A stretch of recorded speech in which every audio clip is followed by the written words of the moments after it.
मित्रांनो बघू शकता, मेहनत बघू शकता पोरांची कशी चाललंय.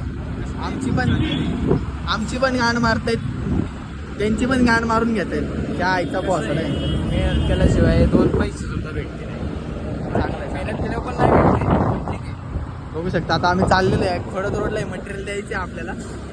आता एक इव्हेंट मारला आम्ही इथं, म्हणजे कालच मारलं, पण आजचं ते मटेरियल सोडवायचं होतं. त्यासाठी आता आम्ही निघालेलो आहे. तर ॲक्च्युली सकाळीच ब्लॉग चालू करायचा होता आपला. काय काही कारणामुळे मी कॉलेजला गेलो होतो पेपरला, आणि पेपरला मोठी आई घालून आलेले आहेत आपले. मला बाहेर काढली डिस्कशन केलं आहे, कारण माझी कॉपी पण काढली. तुझ्या यायची गाणं वाला उडे, तुला कोणी सांगितलं झाटूपट करायला? तिकीट करण्यात आले. मी तर म्हणतो काढूनच टाकला पाहिजे, माहिती आहे का? आईचा कुच्चा यायचा, याच्या आईची गांड. ए हळू बरं का ओमे, झाटूपट लवडा ठेचून निघाल लवडा. बंद कर, भेटू आपण नंतर. बघू शकता काहीच.